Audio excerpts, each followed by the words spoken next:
Welcome to the Luna Holistic Podcast.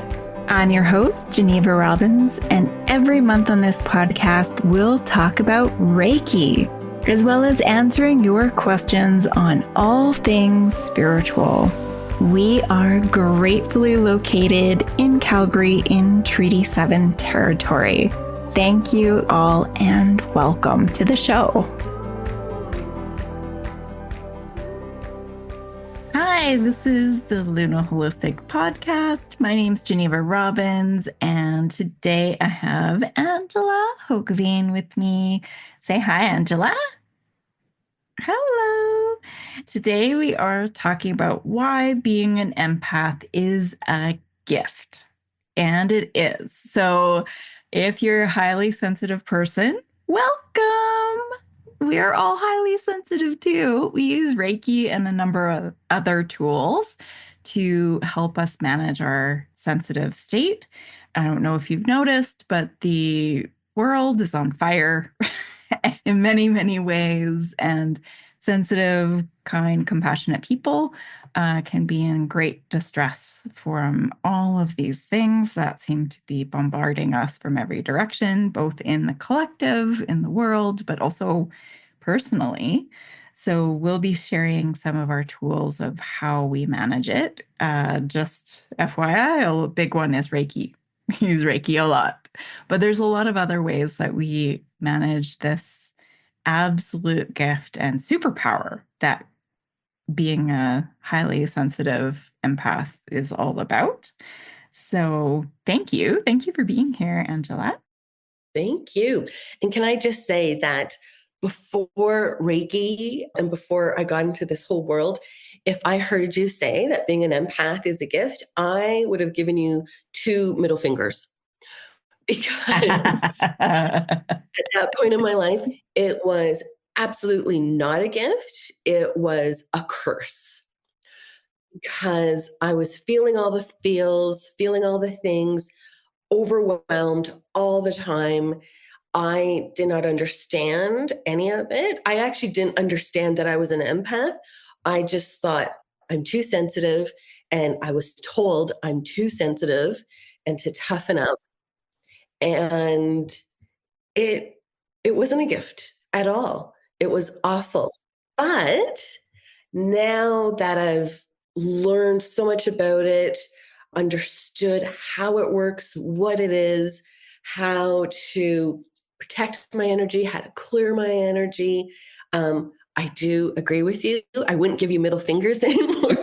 Yay! I do agree.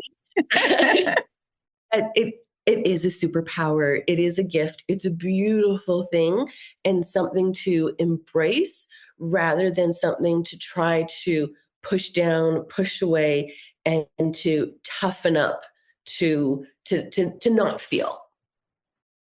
Yes. And I understand because I would have been the same.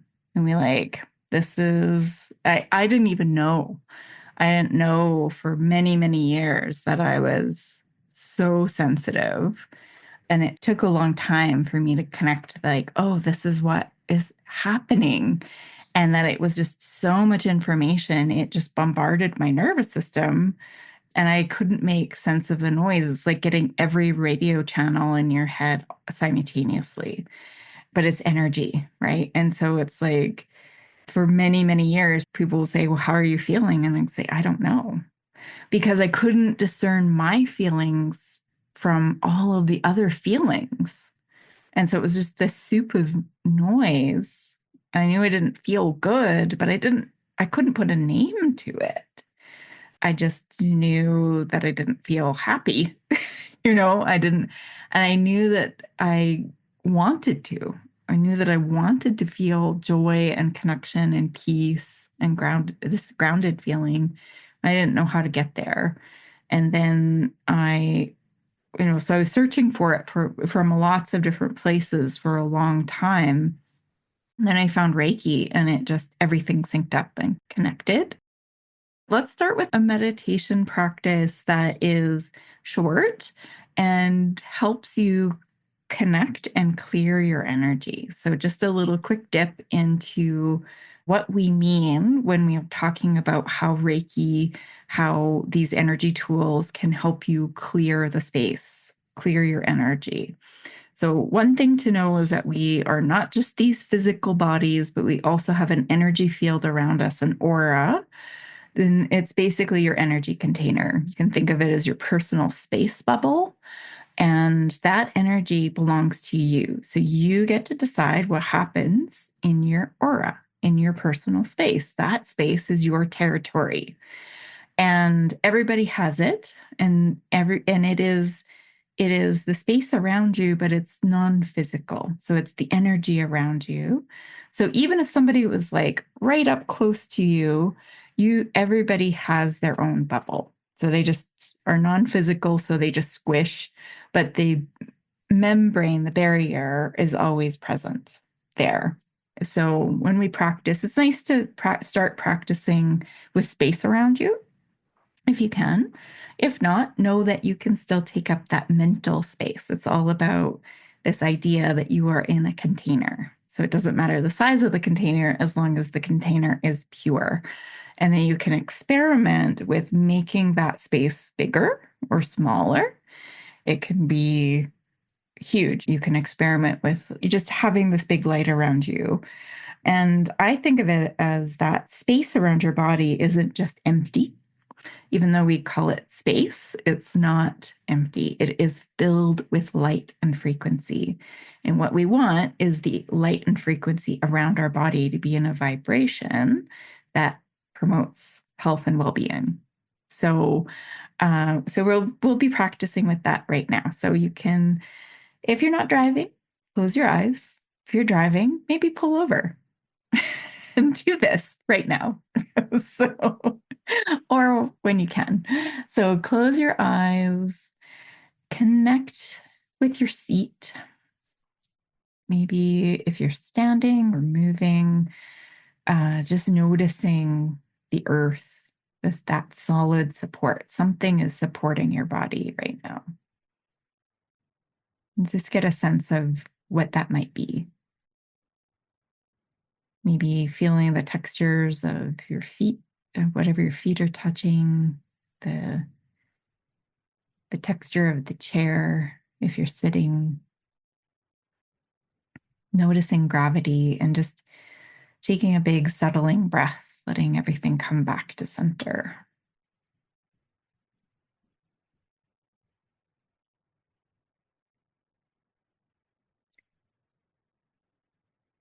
And just for a moment, you're going to be centering your energy within your body. So, thinking about the future and the past can sometimes pull your energy forward or back. Thinking about other people can sometimes pull you from side to side. Being anxious or scared can sometimes pull your energy upward. But just imagine you can gather all of those little bits of light and allowing your energy to find a safe home in the core of your body. Maybe noticing the energy in your abdomen or in your heart. Just noticing your center, coming back to yourself, coming back to this moment. And then allow that energy to flow down through your legs, fully inhabiting your body,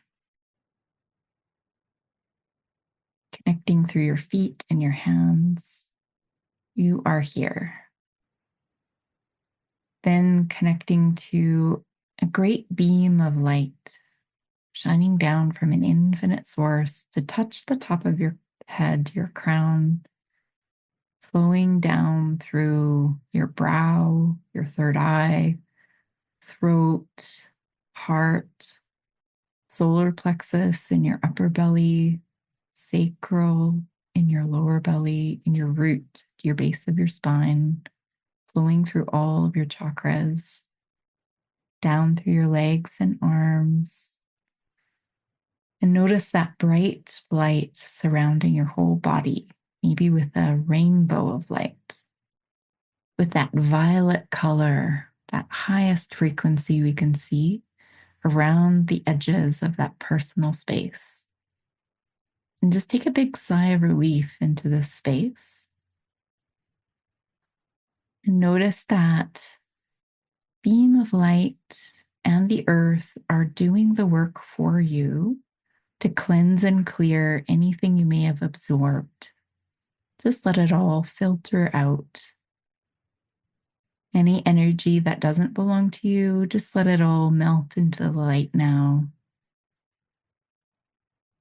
Anything heavy, just let it settle into the earth.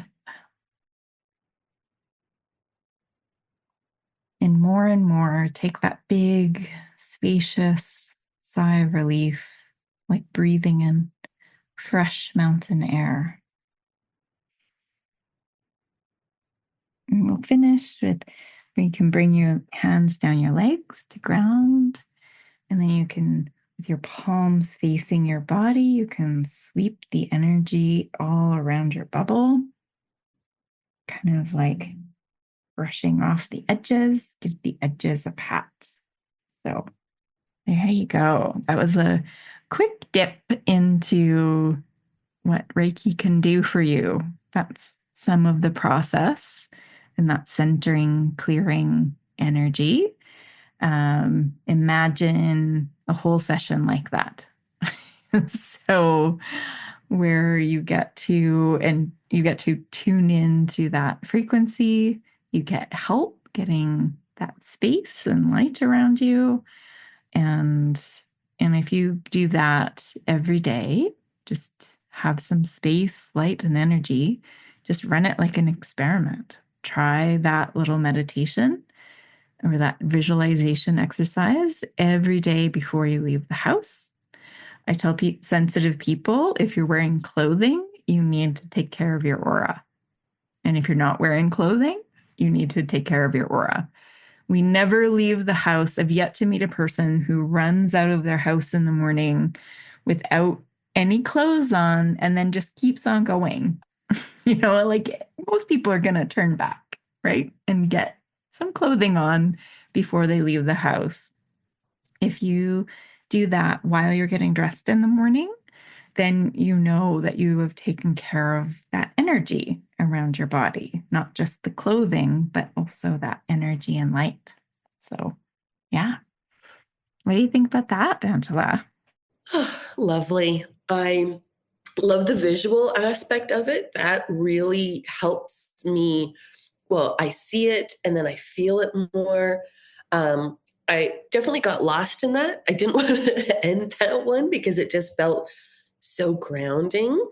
Um, if I can maybe add that absolutely in the morning before starting your day, but sometimes I know for me, if I'm in a place where there's a lot of people, specifically an airport and an airplane, I fly home to Toronto pretty regularly. And I know without a doubt that I'm going to be feeling a lot of energy of a lot of people. So I will then essentially do what you just said with the light coming through and all of that while I'm in line at the airport, while I'm sitting on the plane.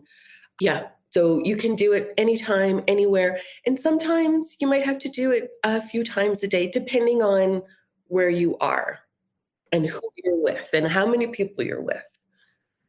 You can always excuse yourself, go to the bathroom, and cleanse and purify in all of the ways you can cleanse and purify, right? And at the end of the day as well, sometimes it's like, you've been sprayed by the psychic mud puddle. So you just need to like windshield wiper that stuff off. And it's usually easier if you have that sort of energy protection and light all around you before you get into like if you know that you're going into an energetically dense environment that normally overwhelms you, so lots of people or people with strong emotions, you can prep beforehand and that can really help. But also, this is something you can do on the fly. So sometimes you think it's just like a regular day, and then all of a sudden you go to the grocery store and somebody's shouting at someone else, and you're like, what is happening right now? I just need to be in my bubble. So even just thinking about that, you definitely want to do this as a self healing process. So you don't want to put a bubble around anyone else. That is a big no no in Reiki world. So we just take care of our own energy. Unless you're trained with Reiki, you're not doing this on anybody else. That actually works against you if you're a strong empath. So don't put a bubble of light around anyone else unless you are qualified to do so, because it usually backfires and entangles you with their energy. So you don't want to do that. But it is enough to be in your own bubble and light, and it helps you enormously because then you can be anchored in that strong frequency.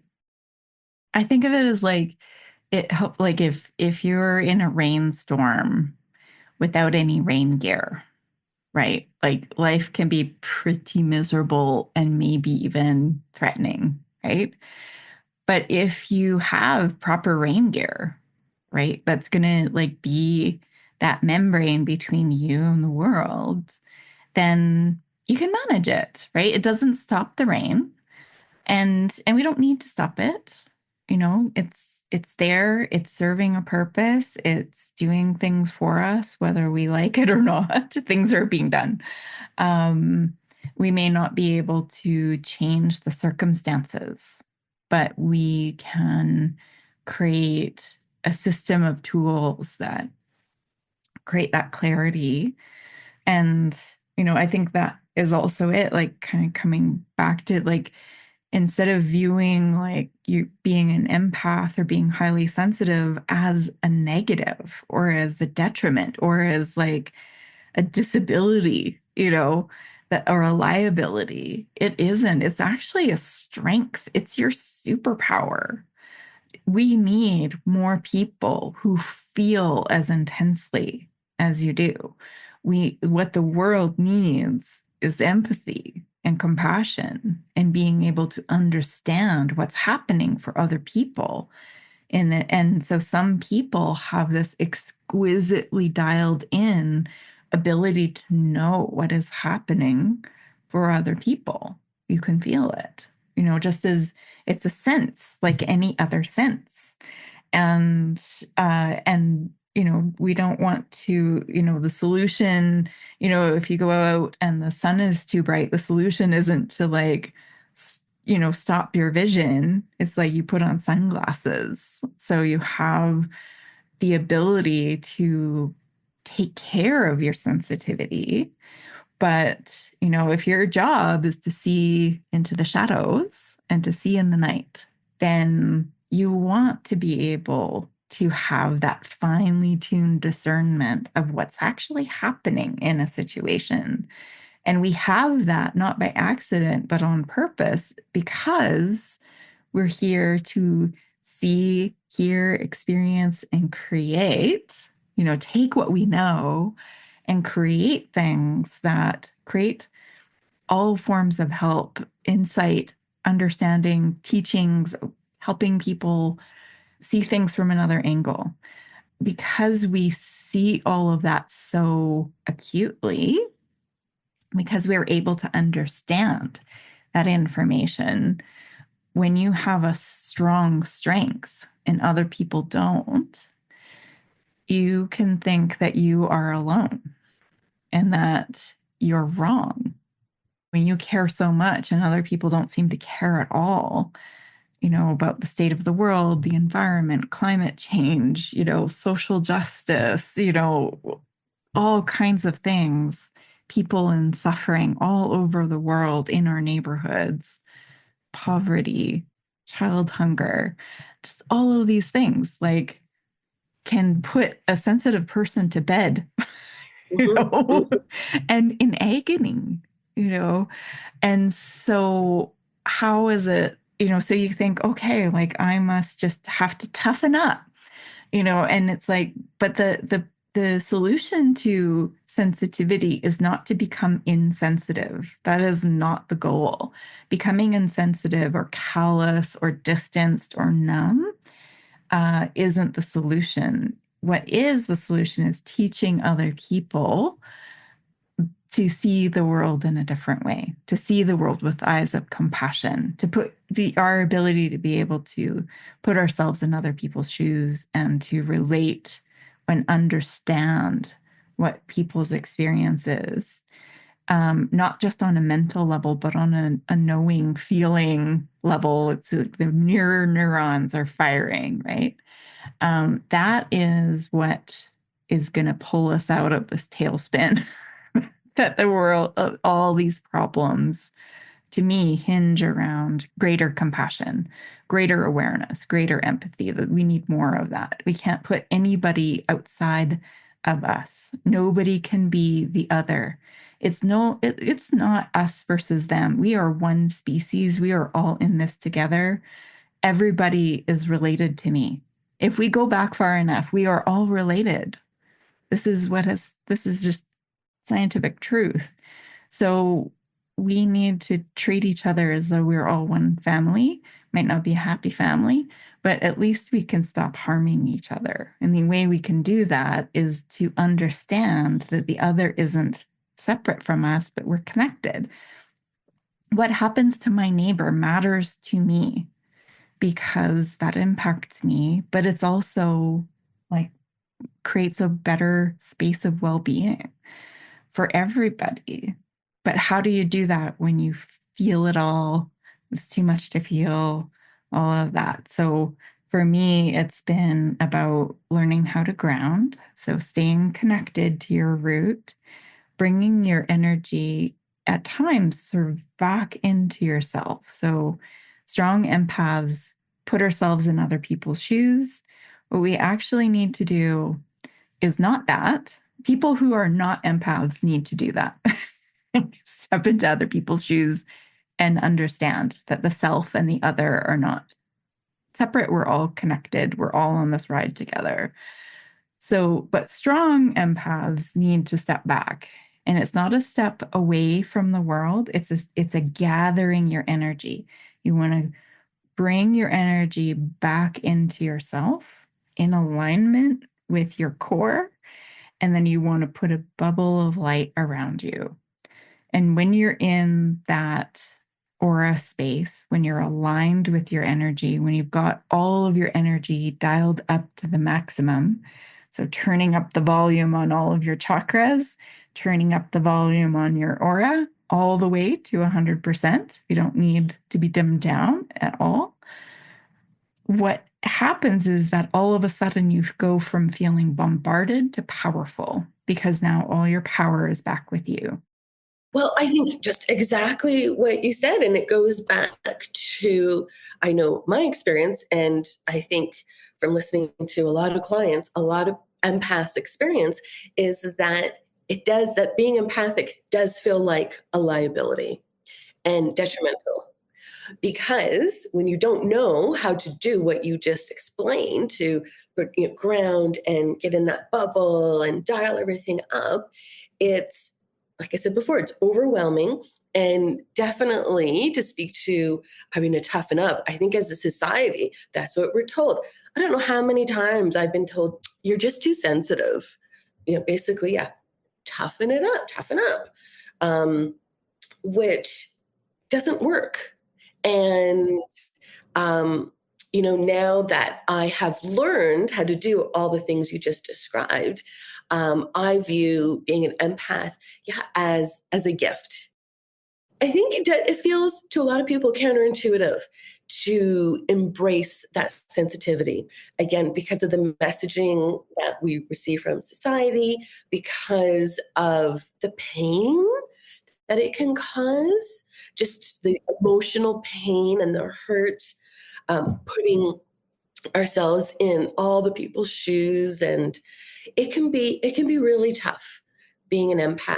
But again, once, and this is what Reiki can teach, to ground, to understand the chakras, the energy centers, to understand the aura, to do all those things. But then also, and I think this happens to all of us, even as practitioners who practice Reiki regularly, we can still feel overwhelmed and we can still have days where we absorb energy from people or again the world, a collective conscious.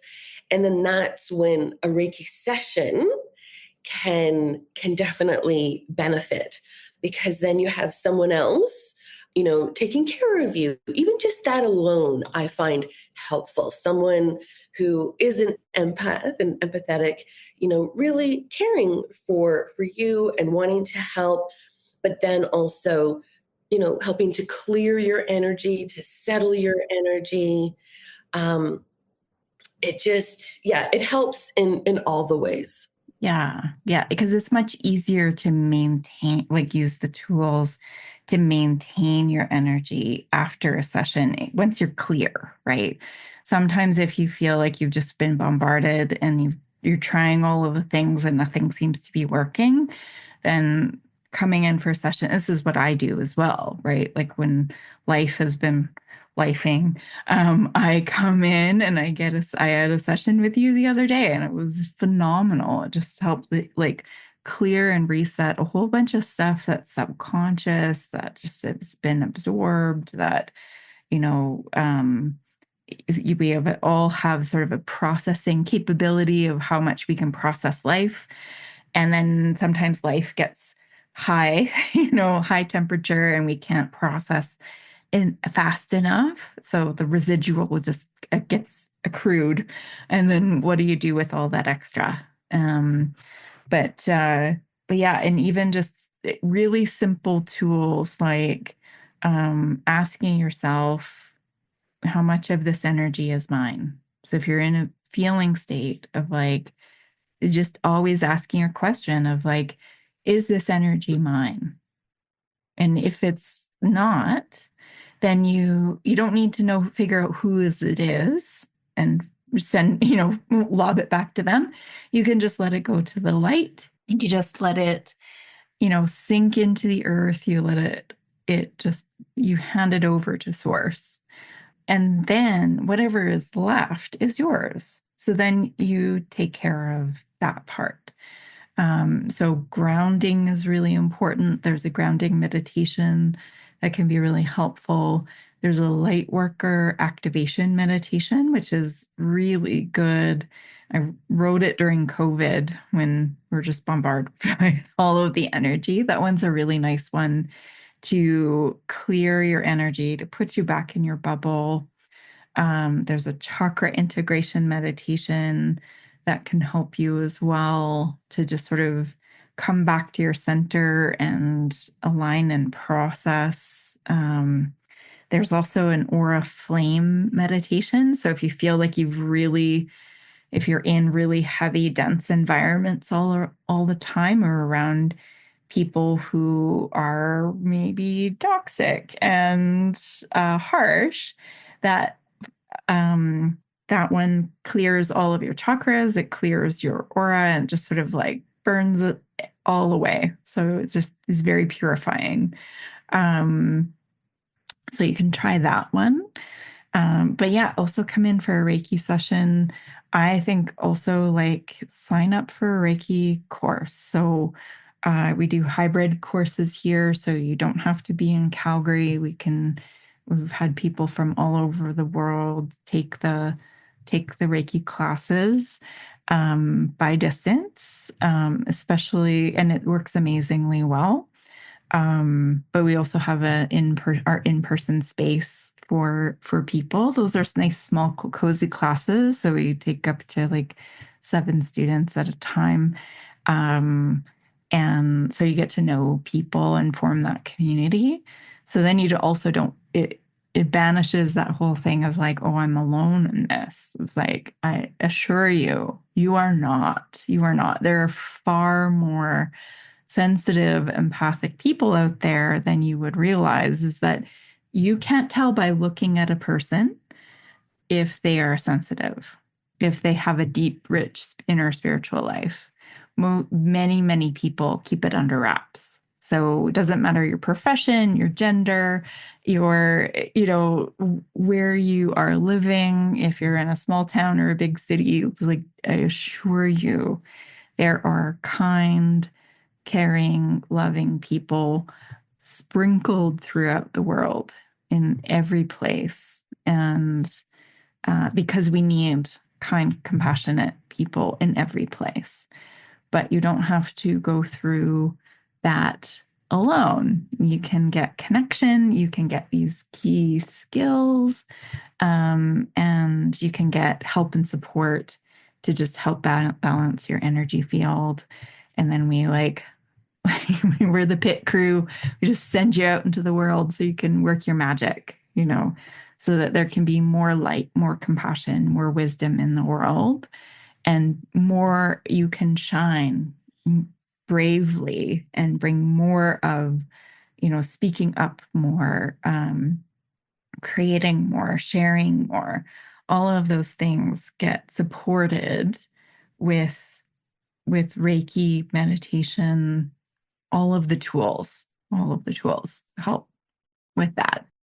I'm wondering what you'd recommend to somebody who's a strong empath. Maybe they think that they've just realized in this podcast that they might be a sensitive soul. What would you recommend to them to do first?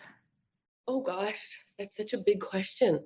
I would definitely recommend, well, any of the meditations that you talked about that are on the Luna website. I think what is imperative for empaths is learning how to protect your energy, first of all, so that you're not being bombarded, as you say, and to clear your energy. And I mean, Reiki absolutely will do that, but even without Reiki, there's ways that people can do that just on their own. I call it sort of, when I'm speaking to clients about that, I call it like Reiki light. I sort of give them a very quick synopsis of how to clear their own energy, and then, of course, putting themselves in that energy bubble. I think that is the most important. And then starting starting the work. Well, that's what I had to do, because I think, I mean, generally speaking, people become empaths often because they've gone through trauma. And so once you're able to almost stabilize yourself, um, then it's starting your spiritual work, whatever that looks like, because it's different for everyone. But I also think it's having the understanding that, again, like you talked about and what I mentioned before, it's not a liability being an empath. It really is a gift. It's a beautiful thing for someone to just be in love and shine their light. And like you said, that is what we all need in the world. That's what's going to change the world, not more wars, not more putting people down or forcing people to behave in a certain way. It is love and light is what will change everything. Yeah. And having that self compassion and kindness, you're not broken, you're a superhero. No. You are a superhero and you are here to save the world. You just need to know what your kryptonite is, and you Yes. need to know what your power source is. And everybody has a different way and different method. I was thinking about like other ways that you can clear your energy field. So I like Reiki because it's portable. You always have it. It's at the end of your fingertips, but you can clear energy just by thinking about it. So just visualizing a bubble of violet light around you, just the purest, highest frequency energy of source. Just put a big bubble around you in about your personal space bubble. So about 1 meter around you, 3 feet around you. Just imagine, get to a space and imagine that light all around you. You can even brush it off with your hands, you know. Um, Smudging is fantastic. So if you do smudging or you have a smudging practice, it's just burning sacred plants. White sage is a favorite, so is sweetgrass. There's many, many resources out there of how to smudge, but you're basically scooping up the sacred smoke and you are using it to brush through your energy field. It's amazing. Sound healing, amazing as well. So, singing bowls, chimes, tuning forks, anything that's pure sound, chanting. So, your own voice as a healer, amazing. Singing. So, even something as simple as like go through your Spotify playlist, find an anthem, a song that makes you, it could be like Firework by Katy Perry or something like that, and sing it full blast. Sometimes things like putting yourself in a powerful pose. So remembering that you're big and like claiming your physical space. Warrior and yoga. Yoga is fantastic because you're expanding the body, you're moving your body with the breath, getting outside. Nature is the best healer. It will help you ground. It will help you put yourself in your aura bubble because all of the plants and animals are in their own aura bubble. So you just entrain to them. You just match and mirror their energy, and even a little tiny squirrel is grounded and in its aura. So if you can notice nature, it will teach you how to be in that respectful, kind space. And um, and having a bath or a shower, sometimes just physical clearing and cleaning. Um, but some of those things you can't always do. So that's also why I really love Reiki is like you can do this in a loud, noisy place. It's a thought away. Meditation is fantastic because it helps you come back to your center and it helps you calm the swirl of the thoughts because wherever your mind goes, your energy is going there too. So if you're always thinking about the future and the past, part of your energy is in the future and the past. So that means you have less energy for the present.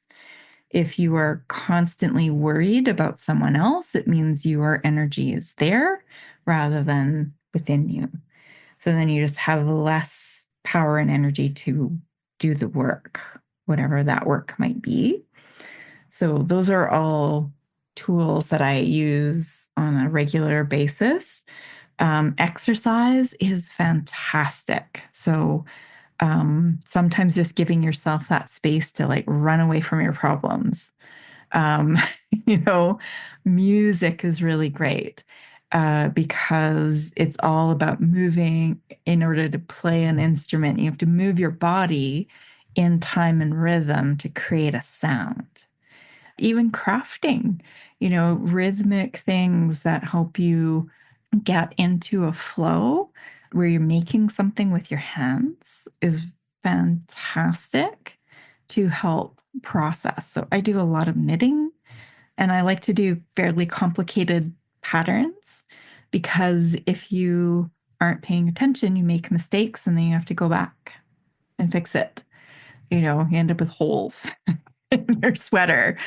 So you have to anything that helps you come back to the present moment will also help you anchor and clear.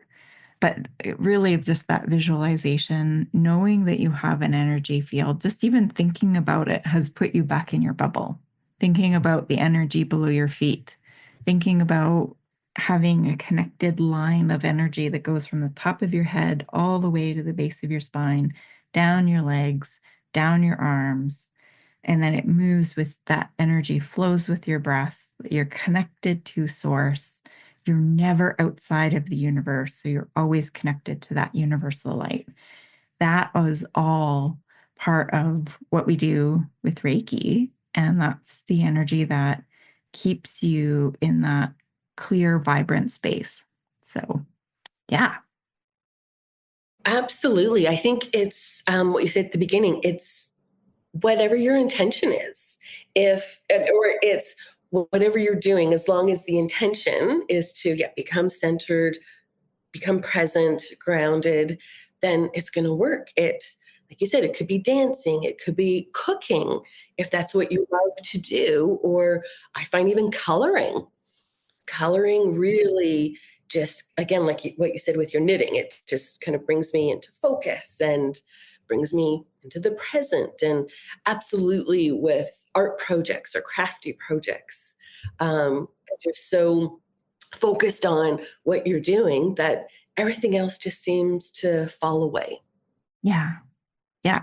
Absolutely. Journaling, art projects, art therapy. Therapy is also good because there is a mental health component as well of like managing your thoughts and having skills and tools to reframe your thinking and to switch your tracks. All of these things work together. We need all of them to sort of stay clear and in that vibrant energy. So, yes, thank you, Angela, so much for joining me to talk about our favorite topic, how sensitive people can protect themselves from the bombardment. Yeah. And It's thrive. and thrive. Yes, and thank you for not throwing up any more double digits at me. I love that. But I get it. It can be overwhelming, but there are so many skills and tools out there.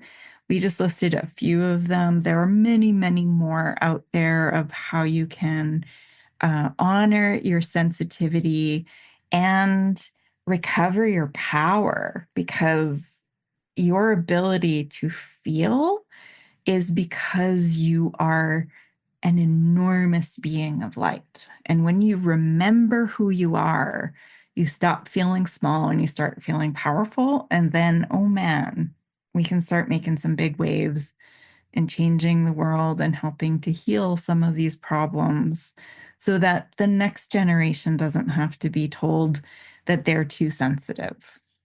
So, thank you so much for joining us. Check out those resources and meditations on our website. Bubble up, everybody.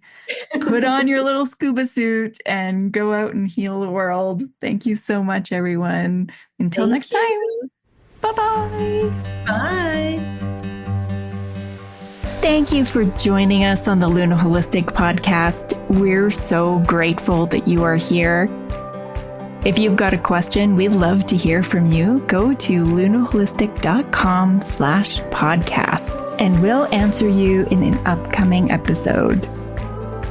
Be sure to subscribe to our show on Apple Podcasts or Spotify. And also please rate, because you never know where your little 5 stars will go to shine light into somebody's heart today. So thank you very much, and we'll see you next time.